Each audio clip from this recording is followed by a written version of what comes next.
Baik, Assalamualaikum warahmatullahi wabarakatuh. Perkenalkan sebelumnya, saya Nadia Fitri Rahmadani dari kelas B D3 Gizi. Pada kesempatan kali ini saya akan menyampaikan materi Bahasa Indonesia berupa hakikat, kedudukan, dan sejarah dan serta fungsi bahasa. Baik, langsung saja kita mulai. Yang pertama yaitu hakikat. Bahasa adalah sistem lambang bunyi yang arbitrer yang digunakan oleh para anggota kelompok sosial untuk bekerja sama, berkomunikasi, dan mengidentifikasi diri. Pendapat ini disampaikan oleh Krida Laksana pada tahun 1983, sedangkan menurut Keraf pada tahun 1997, bahasa adalah alat komunikasi antara anggota masyarakat berupa simbol bunyi yang dihasilkan oleh alat ucap manusia. Jadi intinya, bahasa merupakan hasil dari alat ucap manusia yang berfungsi sebagai alat komunikasi. Sumber atau akar bahasa Indonesia tidak disangka itu berasal dari bahasa Melayu yang saat itu disebut juga dengan lingua franca atau yang berarti bahasa perantara, yang digunakan berbagai kegiatan di masyarakat. Hal tersebut seperti bahasa kebudayaan, bahasa perhubungan, bahasa perdagangan, serta yang terakhir yaitu bahasa resmi kerajaan. Kita lanjut ke mengapa sih bahasa Melayu itu menjadi dasar bahasa Indonesia. Yang pertama itu seperti yang sudah tadi kita sebutkan, ada lingua franca yaitu sebagai bahasa pergaulan. Lalu ada demokratis, tidak terbagi-bagi menjadi undak-usuk.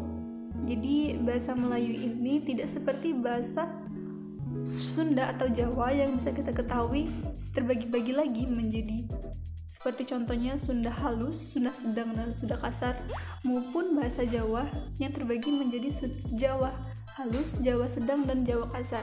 Nah, bahasa Melayu ini tidak terbagi-bagi sehingga mudah dikenali dan tidak terlalu banyak ragamnya. Lalu yang ketiga itu ada bahasa kesusastraan. Pada zaman dahulu bahasa Melayu ini sering digunakan sebagai membuat puisi maupun karya-karya sastra, sehingga lama-kelamaan menjadi lebih mudah dimengerti, dikenal, dan dinikmati. Lalu sifat-sifat ada 12. Yang pertama itu bahasa itu adalah sebuah sistem. Yang kedua yaitu bahasa itu berwujud lambang, bahasa itu berupa bunyi, bahasa itu bermakna, bahasa itu bersifat konvensional, bahasa itu bersifat arbitrer. Yang ketujuh, bahasa itu bersifat unik, bahasa itu bersifat universal, bahasa itu bersifat produktif, bahasa itu bervariasi, bahasa itu bersifat dinamis, serta yang terakhir itu bahasa bersifat manusiawi. Kita bahas satu persatu. Bahasa itu adalah sebuah sistem. Sistem berarti susunan teratur berpola yang membentuk suatu keseluruhan yang bermakna atau berfungsi. Jadi bisa kita bahas itu bahasa terdiri dari unsur-unsur yang secara teratur tersusun menurut pola tertentu dan membentuk satu kesatuan. Kita lanjutkan yaitu bahasa itu perwujudan lambang. Lambang dengan berbagai seluk-beluknya dikaji orang dalam bidang kajian ilmu semiotika, yaitu ilmu yang mempelajari tanda-tanda dalam kehidupan manusia. Dalam semiotika dibedakan adanya beberapa tanda. Contohnya itu ada tanda atau sign, lambang atau simbol, sinyal atau sinyal, gejala atau simptom, gerak isyarat atau gestur, kode, indeks, dan ikon. Lambang juga bersifat arbitrer. Apa sih arbitrer itu? Nanti kita bahas. Lanjut, bahasa berupa bunyi. Menurut Krida Laksana tadi, 1983, bunyi adalah kesan pada pusat saraf sebagai akibat dari getaran gendang telinga yang bereaksi karena perubahan dalam tekanan udara. Jadi, bunyi pada bahasa adalah bunyi yang dihasilkan oleh alat ucap manusia.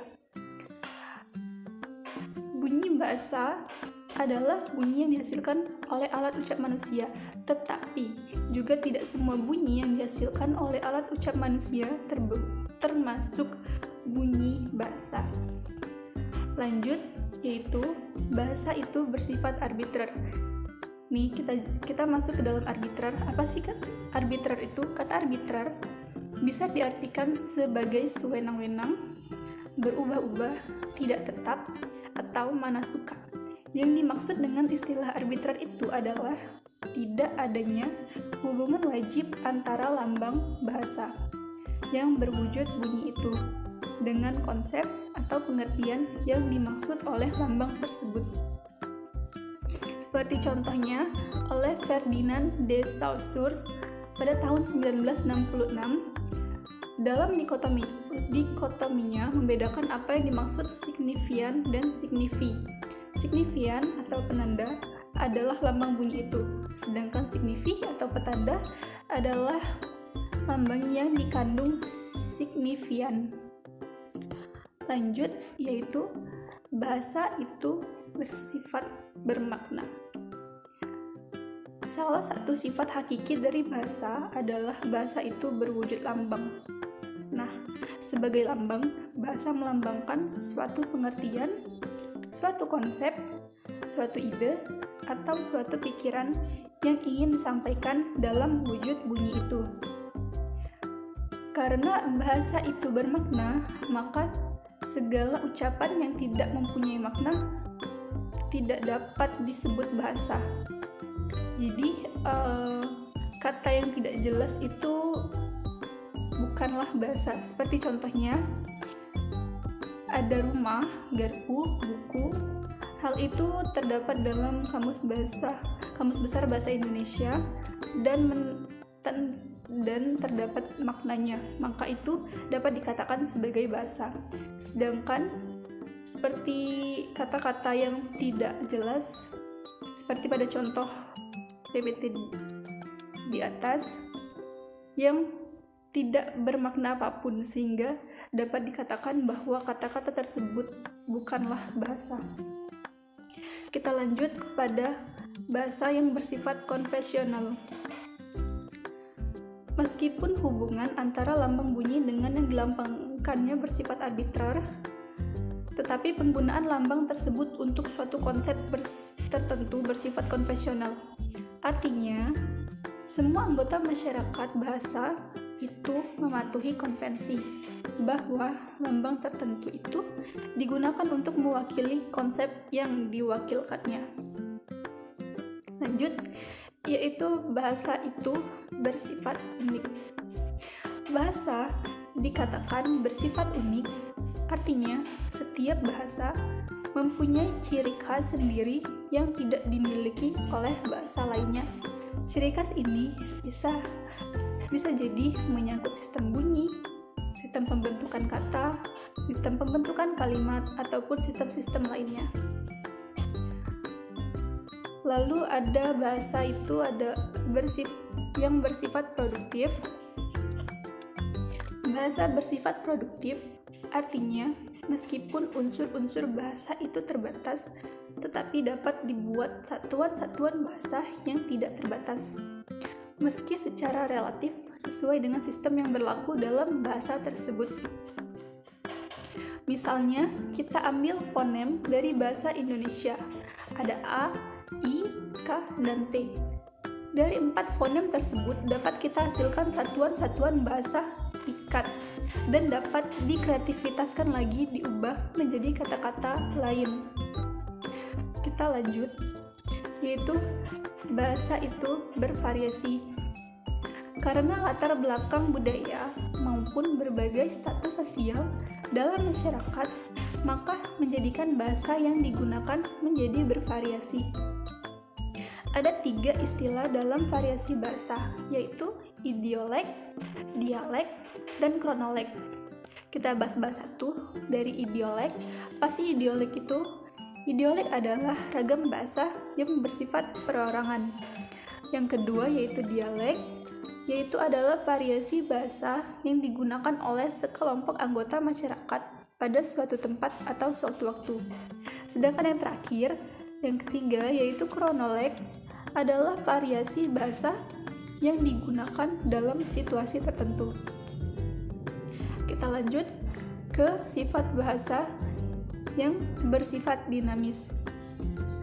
Karena ketertarikan dan keterkaitan bahasa itu dengan manusia, sedangkan dalam kehidupannya di dalam masyarakat, kegiatan manusia itu selalu berubah, maka bahasa menjadi ikut berubah dan menjadi tidak tetap. Kita lanjut. Bahasa itu manusiawi. Alat komunikasi manusia, yaitu bahasa, bersifat produktif dan dinamis.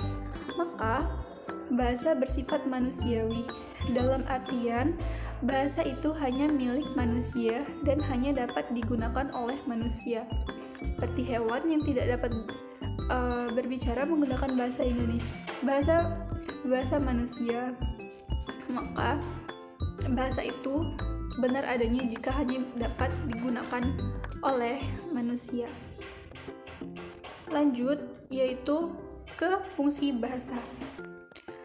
Yang pertama yaitu secara umum yang disampaikan menurut Santoso pada tahun 2004. Yang pertama yaitu fungsi bahasa sebagai informasi atau mengungkapkan perasaan.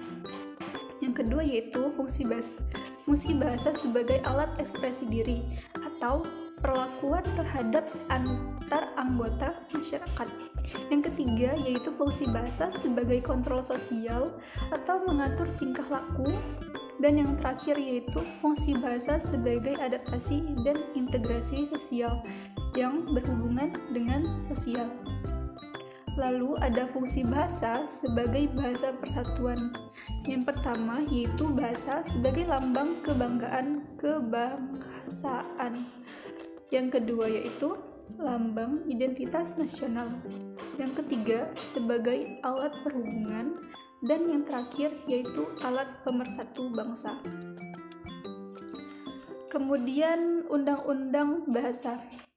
Sejak 9 Juli 2009, keberadaan dan penggunaan bahasa Indonesia sudah diatur dalam Undang-Undang Nomor 24 Tahun 2009 tentang bendera, bahasa, dan lambang negara, serta lagu kebangsaan. Demikian mungkin yang dapat saya sampaikan tentang tugas bahasa Indonesia pada materi hakikat, sifat, dan sejarah bahasa. Pada kali ini mungkin lebih kurang saya mohon maaf, kepada Allah saya mohon ampun. Saya akhiri. Wassalamualaikum warahmatullahi wabarakatuh.